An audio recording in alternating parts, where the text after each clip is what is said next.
Hello, everyone. Thank you for joining my talk.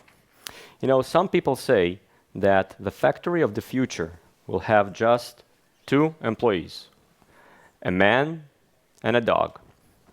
The man will be there to feed the dog. The dog will keep the man from touching the machines. Now, it's funny every time. But is it really that futuristic? I mean, right now in this room, how many of you have already running some sort of AI agents in production, trying to monitor your system, maybe identifying small fixes? Anyone? All right, I see several hands there. So perhaps the future isn't that far. Now, let's imagine this. It's 2 a.m., production is down. It's an incident, again. Luckily for us, our AI assistant has identified the issue, diagnosed what's going on, and suggests a fix. The fix looks good, looks solid. The AI even explains why this is the right solution.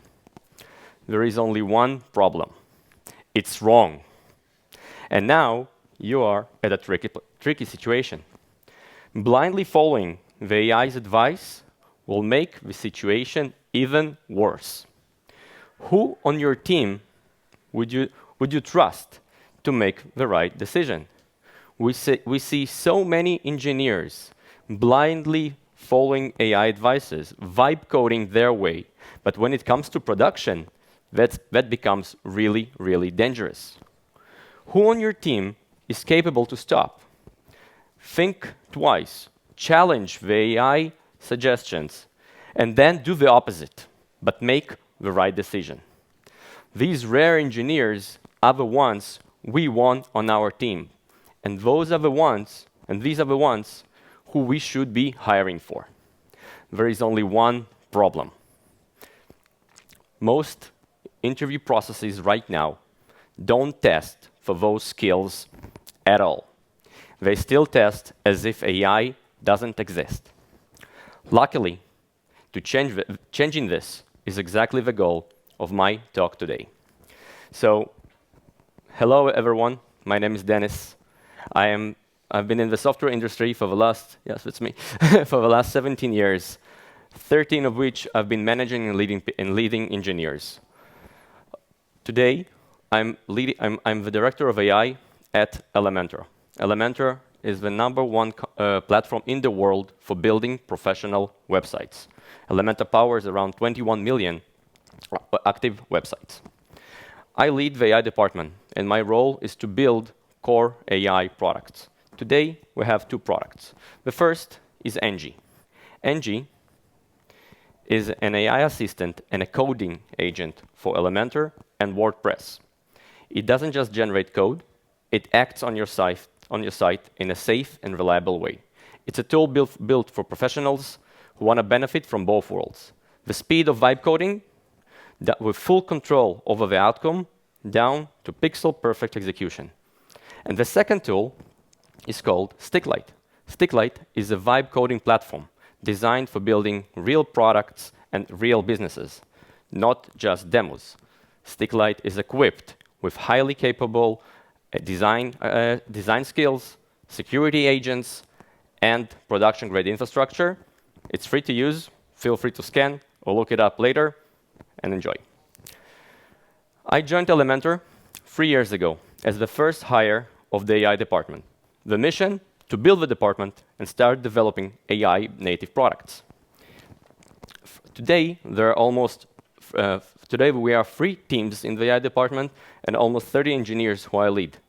Throughout this process, I personally interviewed around 250 candidates, and I had the front row seat into seeing how our role is changing and shifting.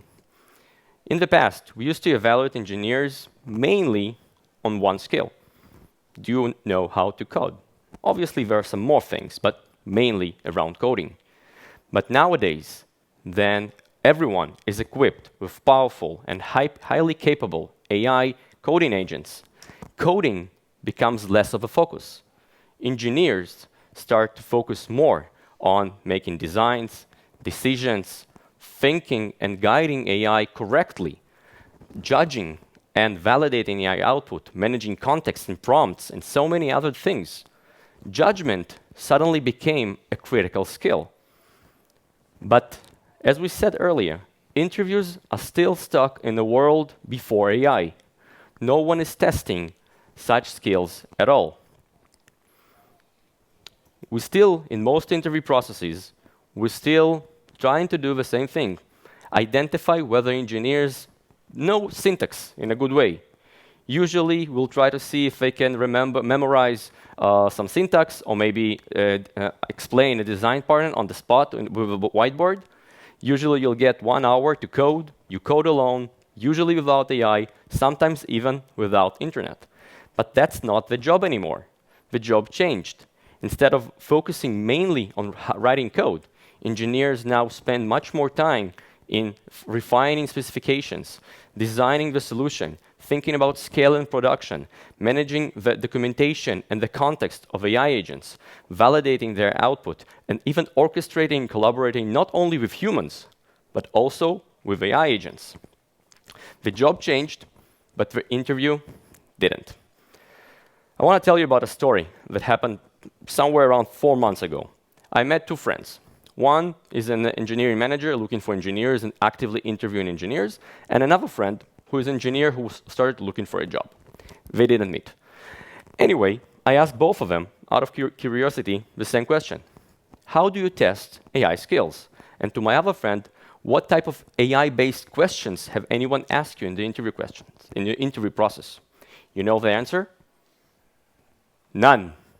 Nor the manager, nor the engineer tested AI skills or were tested on AI skills.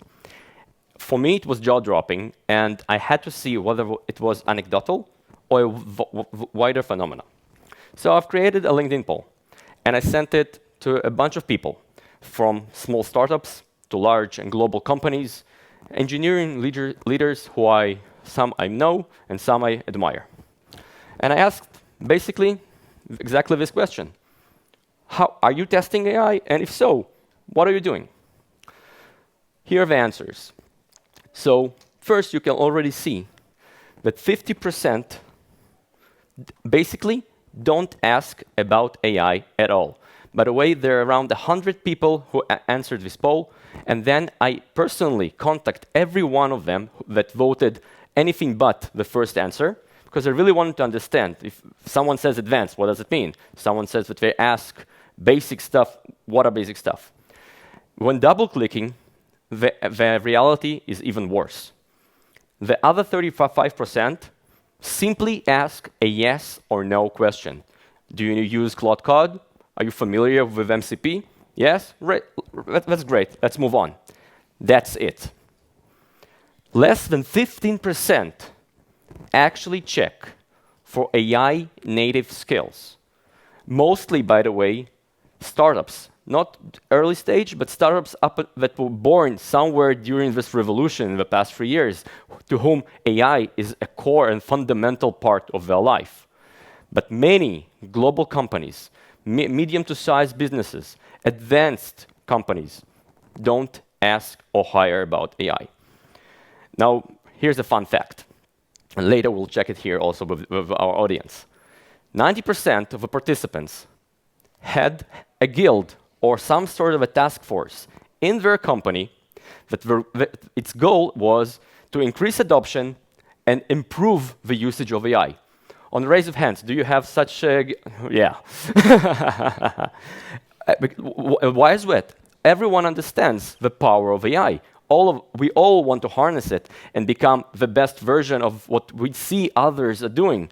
But the reality is different, because companies still keep hiring people without checking for their AI skills.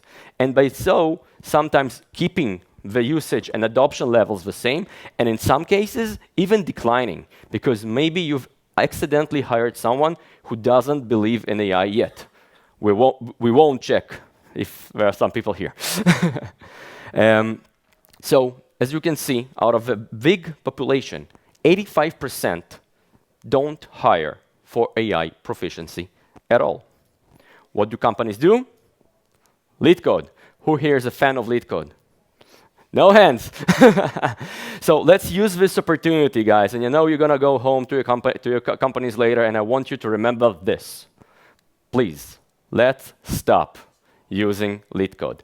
It wasn't useful before AI, and it's definitely not useful today. And while we're at it, let's add some more interview practices that perhaps we should stop doing.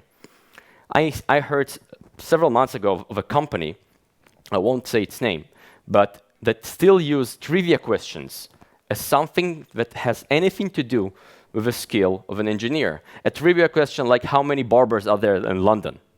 As we know from a study by Google at 2012, I think, even Google said it's irrelevant to the engineering job, but some companies still keep doing that, as same as we're doing with lead code, and same as they still expect engineers to code without internet. Who here is working without internet? Or without AI? Those processes simply are useless in today's era in order to practically evaluate AI native engineers. So before we fix the process of how to hire an AI native engineer, let's first define who is an AI native engineer. So an AI native engineer isn't someone who just uses AI. They can leverage the power of AI and tools and processes and tools to become faster. But it's not only about speed. It's about quality as well. They're able to move fast and get to wonderful and great results that scale and stick in production. They're able to tackle bigger and more complicated challenges than before and owning them end to end. They're able to operate across a wide range of technologies that in the past they might have skipped such a challenge, like, for example, writing a PHP code. But with power of AI, they can harness it and do and accomplish challenges that are bigger than what they previously could do, while remaining responsible. It's not just about vibe coding. It's about getting to actual practical results that work in production. So throughout those years, I constantly evolved my scorecard, the way I evaluate engineers. And lately, it came down to basically 6 dimensions. The first would be ownership and leadership. Now, some of those dimensions we will see in a second are very familiar. And we used to evaluate engineers like that in the past. But nowadays, with the power of AI, they just became more important. We are looking for engineers that are able to work on big initiatives, complicated projects, and own them end to end. So leadership and ownership became key. Obviously, we're looking not only for a person that's able to prompt their way in using AI, but to actually use AI agents in order to become faster and better and actually increase their throughput. Since coding becomes less of a focus, we are able to ship more things to production and create more products. But they are useless if they can't scale or if they won't work in production. So design thinking, architecture still matters and even matters more than before, because this is something that suddenly is expected from any engineer. Now, one of the, as you might know, the most popular programming language in 2026 is English, guys. English and Markdown became the most popular programming languages. We expect AI native engineers to properly communicate it with AI, but also with their teammates. We don't want them to start working in silos. They still need to collaborate, share knowledge, experiment, and talk to each other. So communication and collaboration became even more important than before. In a world where we can code basically anything we want, we expect engineers to start questioning and challenging the decision of whether we should even do that in the first place. Product mindset became something we start to expect from engineers. And lastly, in our world where technology and AI changes basically every day, we want to hire people who we don't necessarily need to teach everything. With people who are curious and passionate by themselves and very capable of learning and evolving with this industry by themselves. Now, at least five of those dimensions we are familiar, right? We have been evaluating engineers on this criteria before. Only now they became crucial. The only new skill that was added here is that agent leverage, their ability to properly work with the tools, not just prompting, understanding the ecosystem, knowing when to use a skill and when to use a command and when to connect an MCP and how to do it in a responsible way. Again, we're talking about production and real systems. This is the only new skill that's been added. The others are skills that we were familiar before. Perhaps we didn't evaluate them as much as now. You might have noticed that there is one dimension, one skill that's really missing. Coding. It's not that coding isn't important. It is. But when you have AI agents that can reproduce code faster than any human being on the planet, in a very good way, it's just less important than the other skills, than controlling who and how generates this code. So I'd love to share the new process that we at Elementor are doing when we're hiring engineers. So we start, you'll see that the process itself is pretty straightforward. From a high level, nothing really changed. We still have a phone interview where we try to assess whether we should be proceeding to other places, to other steps in the process. We still have a system design, because architecture matters. We even have a home assignment. And I know some people don't like it. I'm sorry. I do. We review the assignment with the candidate, not only by ourselves. There is a special place for me as the group leader to properly assess the candidate. And lastly, HR, you know. So let's double click on every point here. Like I like that you're taking photos. We'll have deep dives on every part of this process. So phone interview.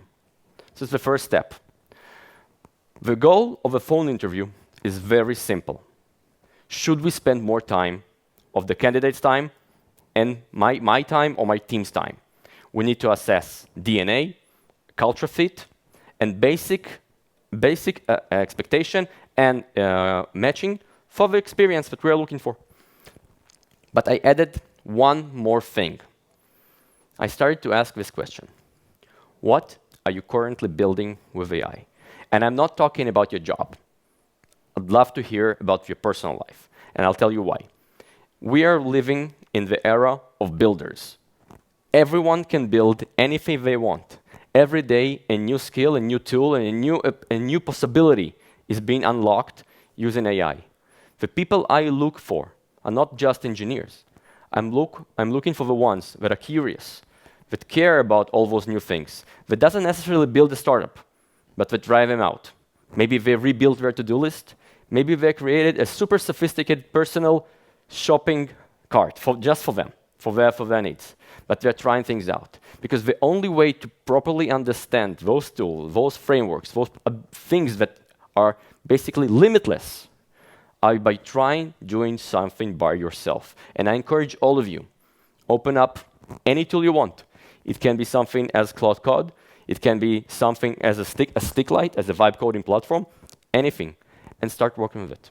You'll see that as much as you start working, you'll want to do more things, and then suddenly you'll see, hey, how can I make it better? Oh, there's such thing called skills. Let's see how to use this. Oh, I want to connect this to something else. Maybe I'll connect an MCP.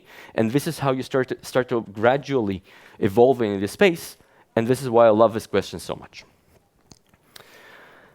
Experimentation, the phase that we used to know in the past of trying new things, because back like 2 years ago, new things was something that happened like every year or so. Now, it's the job.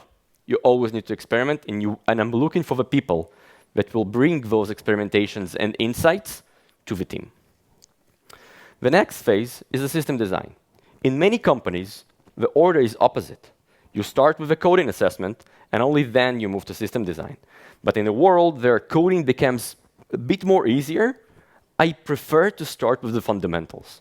I want to first assess the ability of the candidate to know how systems are built, how to build for scale, how to build resilience, what does it mean to do fault tolerance. And to be honest, this is the step that I guess has the least AI parts in it. Because this is where the core engineering lies. AI can do many things, but you know what happens when you connect fast AI and bad architecture? You get lots and lots of bugs. And an unscalable production system, something that nor AI nor a human being is able to evolve or quickly adjust. Just because you can write code doesn't mean it's a working software. It works, is very easy. AI can get you to POC and demos instantly, and basically demo anything you want, maybe even get you to the moon. Maybe it will draw a circle or something. But to actually scale and make a working software that will survive production, this is something that requires much more. And this is what we're trying to test in this interview. Moving on. Then we move to home assignment. Now, personally, I'm not a fan of live coding. It's not how it happens in real life. You don't have 1 hour. No one is watching over you. You're usually in your safe place. This is my best idea of providing this experience to the candidate, because we care about the candidate experience a lot. So we don't want to stress them. We want to tell them, go home and do the assignment on your own terms, in your own time. But we have some twitches in the home assignment. I'll briefly explain you why I'm a true believer. So first, home assignment, regardless of its size or what action, or with AI or without AI, I still want to see from the candidate their ability to generate a working software, right? This is the job. You'll get a requirement, and it should work. So yes, I expect to get a working software, even if it's 100% vibe coded, but it should work. Then I want to see the getting things done mentality, because it helps us to understand whether this is someone that overcomplicates and just gets 1, 2, 3 bullets that the system should work, and then goes all the way to WebSockets and introducing new technologies and new protocols. This is someone that might be overcomplicated at work as well. Did he miss anything? It's like there were several edge cases, like is it someone that pays attention? AI or no AI, those are the skills, this judgment that we talked before, that is so important now. We want to see them use AI. Like AI is not an optional requirement here. In this home assignment, the first line says, use AI. If you're not using AI, is a red flag. We want to see, and we'll see exactly how we're evaluating that later, that they used AI in a way that actually made them faster and better.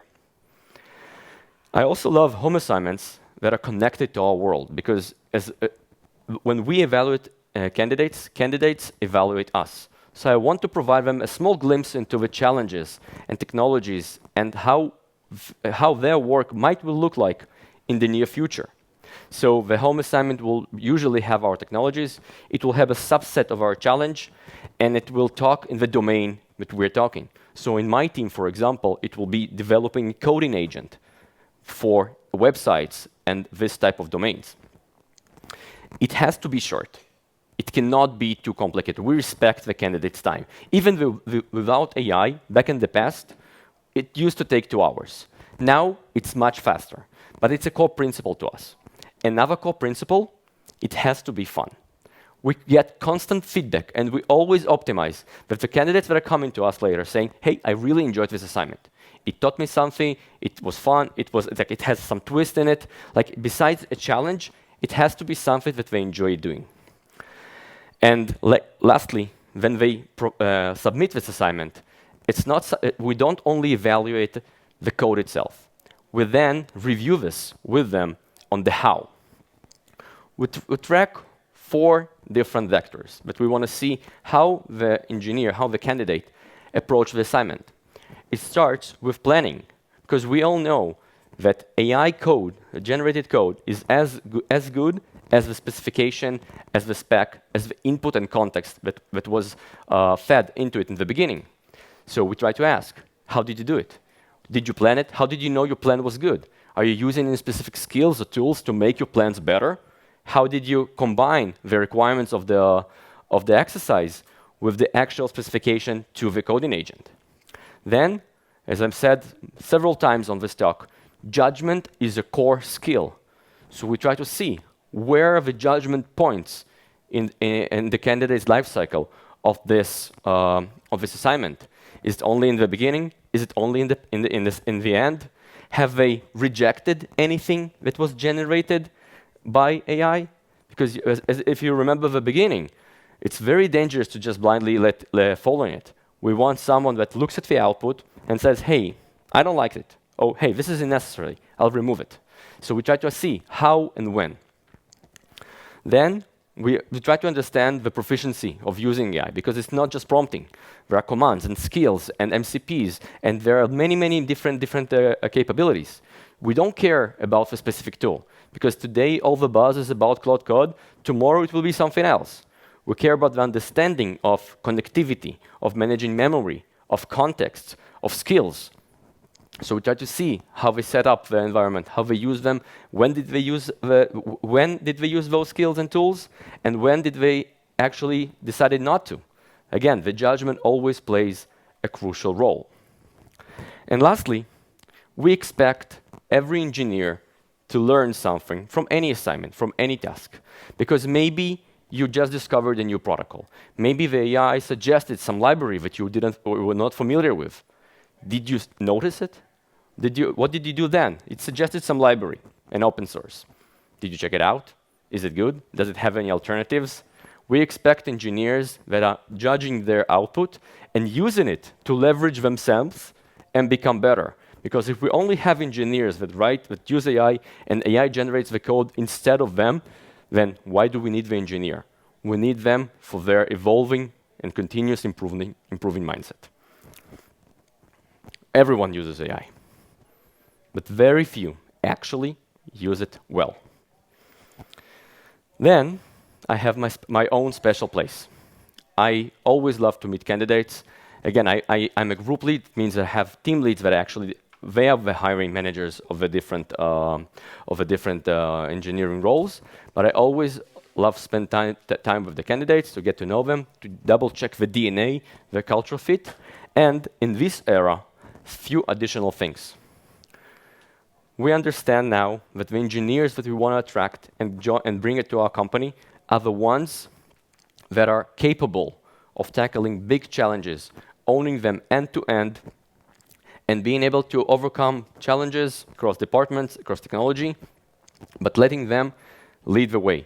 So ownership becomes something that is crucial. And I'm trying in my conversation to get examples, to understand and assess their mindset.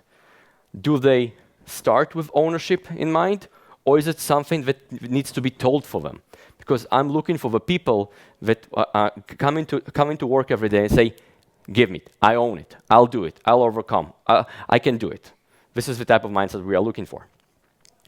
Then, as we mentioned before, building the right thing. Building became easier. Should we build this? I want the people that can challenge me, can challenge the product manager, can challenge their peers, the manager, and actually think always about ROI, about return of investment. Should we do it? And what are the trade-offs? Always understand and see the alternatives. There are always several ways to do something. Whether it's worth doing or not, even if it's worth doing, there are multiple alternatives. When should we invest in the technical depth and actually spend more time, or when we have to ship this feature as fast to production as possible?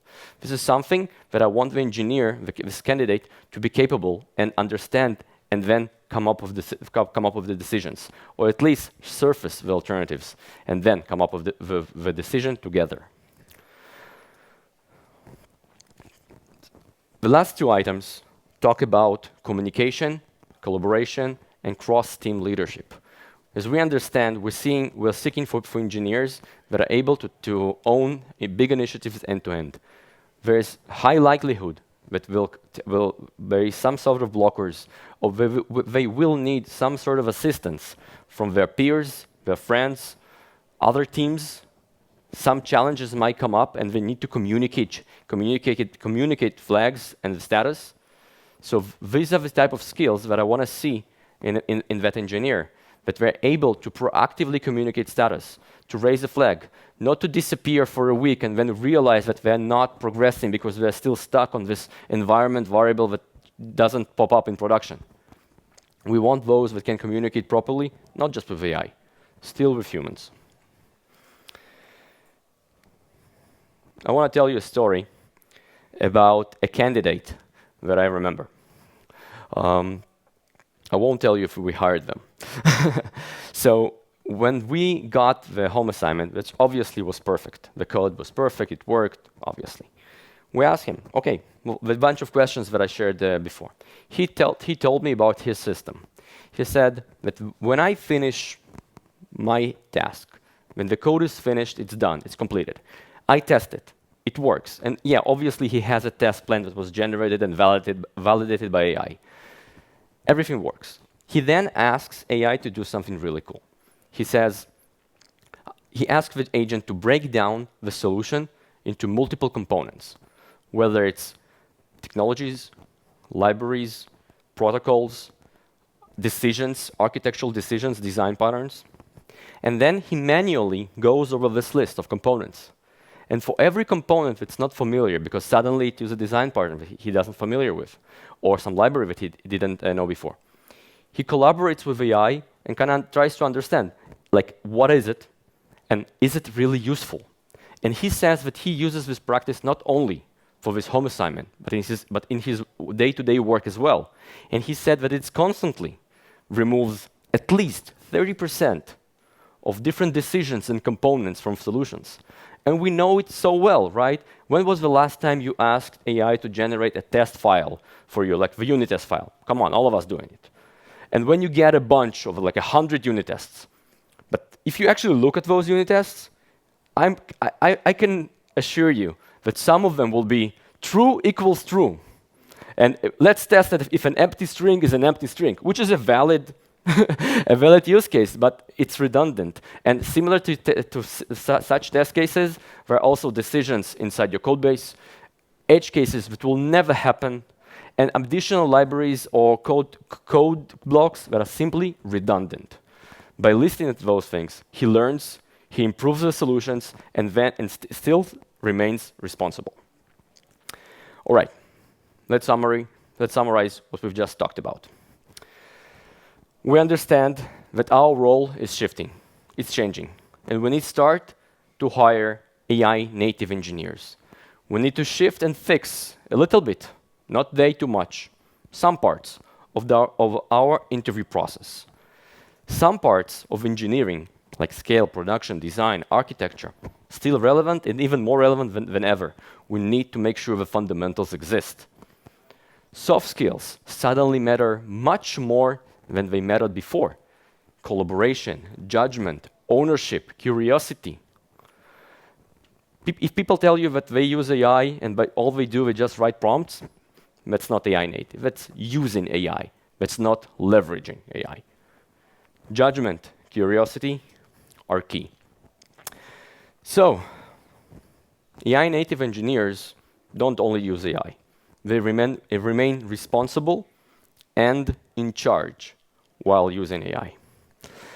Let's go back. Oh, sorry.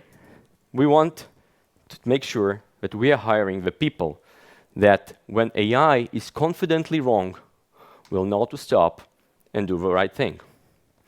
So if we go back to our factory of the future, is the man still shouldn't touch the machines at all? Not yet. Maybe not today.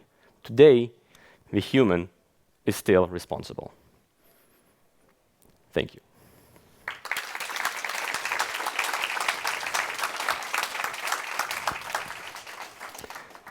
I believe we have some time for questions. If anyone, yeah,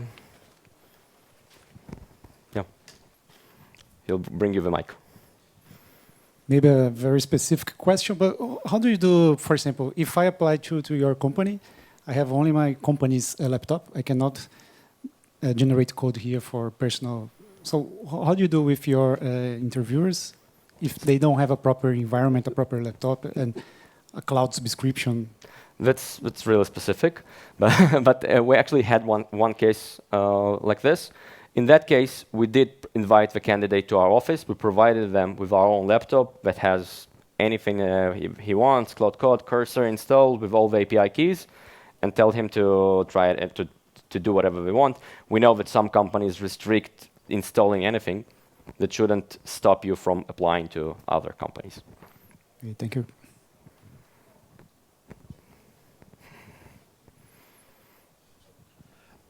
Is this hiring process only within your AI department, or is it company-wide? It's actually company-wide, because if you rewire the actual process, accept the actual nuances and specifics of a certain role, like let's say AI department where an AI engineer is expected to understand the internals of an LLM, everything that I just mentioned is relevant to a backend engineer at any company, because it's no longer, we don't just do backend by our hands anymore, right? We still leverage AI, so everything we mentioned here is relevant. And actually, this home assignment that we created is being used by all the departments.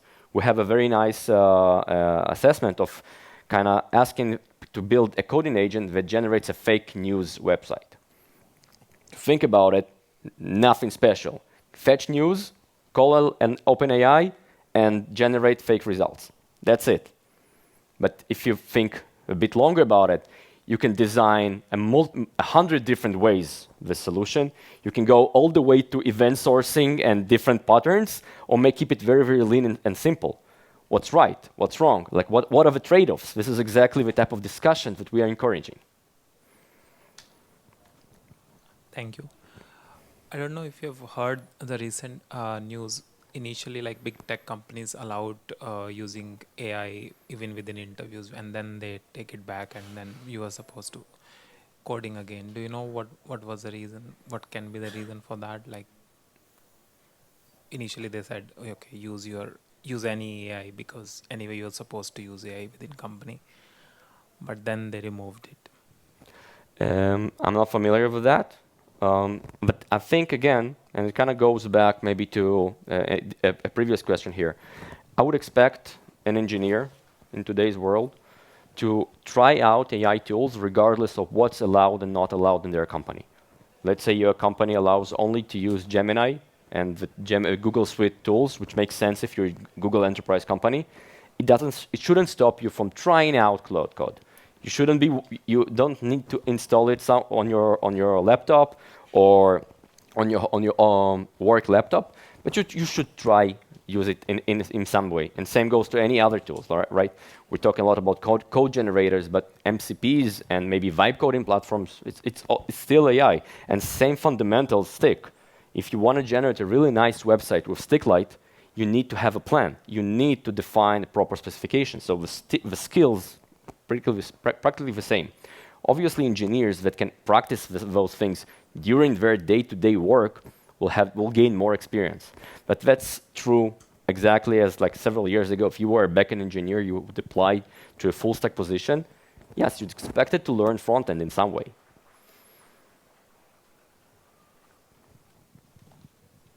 Hello, thanks for the talk. Question about the subject matter of the take-home assignment itself. You mentioned you added twist. Did you notice that you needed to change something about the take-home assignment? Are there certain problems that lend themselves to being AI-assisted and to giving more signal than noise during the interview? Around 3 years ago, this fake news website was the same home assignment. I recruited the first engineer to the group. Obviously, it evolved because at some point it became too easy. So we started adding some twists that we know are a little bit like more complex, like streaming, and maybe do some WebSockets on and live notifications. Like we never say exactly to use WebSockets or any technology, just what's expected, like to see an update live. So yeah, we constantly try it, and part of the reviewing of the assignment of the candidate helps you to kind of see those things, because if something wasn't clear, it's exactly like in real life, right? If an engineer develops something and it's not the right thing, it might be the engineer's fault, but it might as well be a not good enough Jira ticket and description and a spec. So we might have confused something, or maybe something wasn't as obvious as we want. So we constantly evolve it, and I know some companies just review the home assignment and basically just move on, whether it's to pass a candidate or not. We always kind of try to have this connection and see if something was too easy, if something was too complex, not clear enough. So it's a constant work.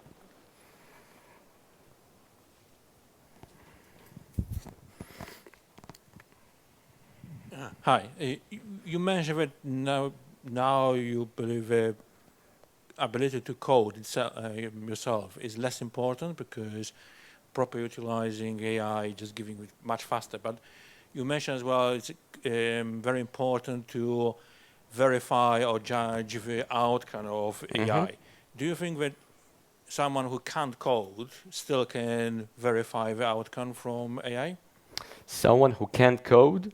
Yeah, because we said coding skill is less important. So over the time, we may start observing that people are losing that skill because they rely on AI, or you're checking only on AI on an interview, and we end up with people who actually can't code. That's a good point. I think that an engineer that constantly looks at code and judges code and tries to debug code because nothing works perfectly still can code.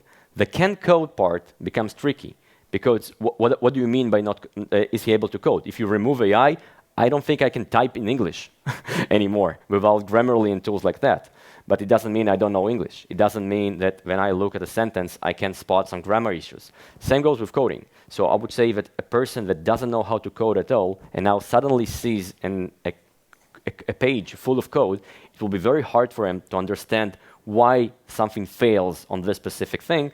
And what would usually happen is a long waste of tokens with the AI tool, and you say, hey, it doesn't work, hey, it doesn't work, it still doesn't work, it doesn't work.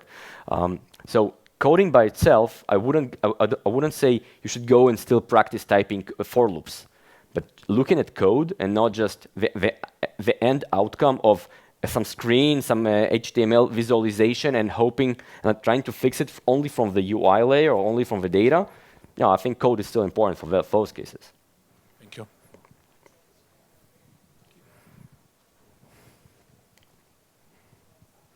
Hello. Hi. Thank you for the presentation. You said multiple times that judgment is a very big factor when you want to hire. How do you measure judgment between a junior developer and a senior developer? And how do you find that a senior should be much better in judgment than a junior? Yeah, it's a great question. And I think here, again, experience plays a role. And the whole notion of the place of juniors in the current era.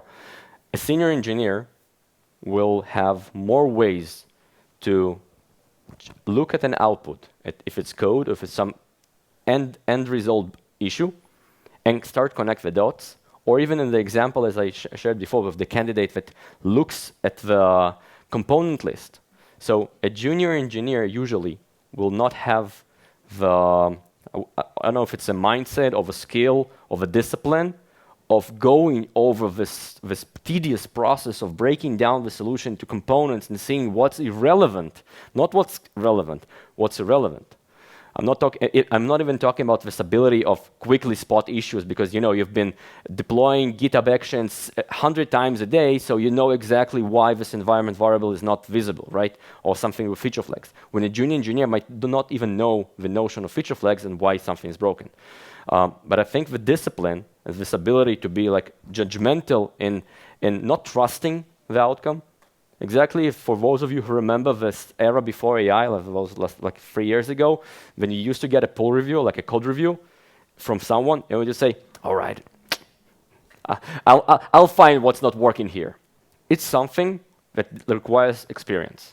Because usually when a junior finishes the work, they just want to get it done. Like, I'm done, it's working. And only then you discover that nothing just works. There is always an iteration, and some edge cases that anyone, regardless of your seniority, will live. So what we are assessing is this mindset of, I don't trust it. Yeah, it's powerful. It's like an Iron Man suit. It gives you superpowers, but I don't trust it. I hope it answers.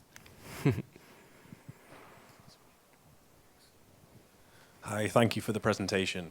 Welcome. I'm wondering if in your organization you've had to have a lot of consideration around cost for all this tooling, whether that's on the dev team, operations, or elsewhere, and if the prices today were to really multiply in a few months' time, would that change much of this approach?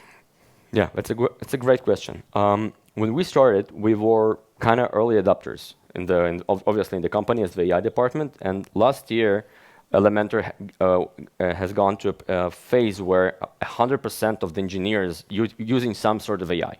We didn't evaluate every engineer and how well are they using AI, but yes, they were using Cursor because that was the tool that we decided back then, and adoption was the only thing that mattered. Today, we're struggling because costs go up, Cursor, Claude changes their pricing, so budgeting becomes an issue. You start with a budget, you think, all right, 100% of the engineers will keep working and we'll have this type of usage, and some of them will even might use more. So you allocate this thing, and then Cursor comes up and triples the prices. What you do then? So definitely, we're doing a lot of things internally into making sure that the engineers using AI are using them in a responsible way. It started in the beginning with just educational lectures, like, all right, let's see, understand what does it mean to use context window? What does it mean to use the right model to just like some engineers would use Opus 4.6 to git pull, git commit. Like, wait, it's not intended for this.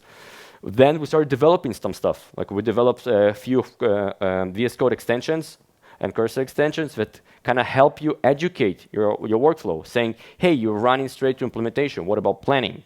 Use plan mode before.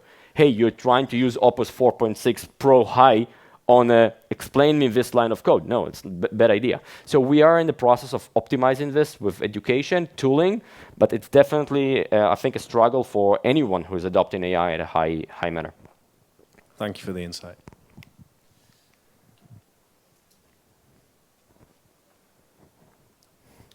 Lots of questions today. Yeah.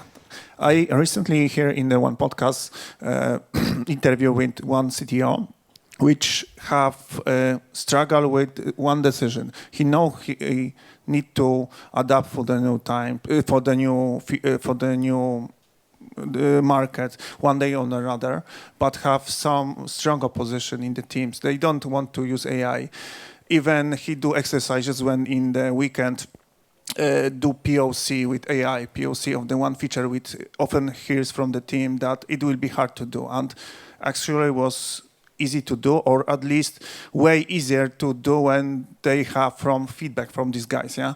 And discuss about these ones with other CTOs, on the conference, and they are start wondering if it will be easier to lay off these tactics and hire the new ones. Of course, it will be a lot of cost of context of the product and so on, or try to force the guys who have product context but are opposite of the new way of the thinking, about providing the software. Yeah. Yeah, that's indeed quite common. I think personally, like there are a lot of different approaches here. I know a lot of people would love to hear saying, no, you got to convince everyone and you got to onboard everyone. I'm sorry to say that I don't think so. Like exactly like in the past, some engineers didn't want to use better IDEs, like IntelliJ, and we preferred Sublime. Like I don't want to force you, right? But if you are able to reproduce the same amount of work in the same quality as anyone else, please, by all means, use VI, right? I don't care. Use whatever tool you want. It's the same, but here's the catch, and because we understand it now, right? There is no way an engineer that doesn't want to work with AI will be as good as someone who uses AI. There are exceptions. Most of them will not. So to me, if you don't want to, like the job changed, the bar was raised. If you're still here, that's a problem. Sure. What do you think about this gap when we have a senior engineers, sometimes middle engineers, but we don't have juniors, and we have a gap between the between young developers which have struggles to do something, and in these exercises start learn of thinking, problem solving to the quality of the production level code. Yeah. And now it's missing, yeah? Yeah, I think that some companies, not all companies, but some companies should be responsible for ensuring that the engineering role will not disappear by stop hiring juniors. We should expect and accept junior engineers in some positions. We shouldn't hire only juniors, exactly as we used to do before AI. You would always want a senior engineer, but sometimes you would hire also junior, because we all know that this junior will later become a senior. And I think nowadays, if you're a startup with 5 people, maybe it's not the time to hire a junior, exactly as you wouldn't be 5 years ago. But if you're a big company, then yes, like you have 3 positions, hire 1 or 2 senior engineers exactly as you need. That's great. But make sure to also provide the chance to the juniors, so would we be able to continue this role and this job later on. Thank you, everyone.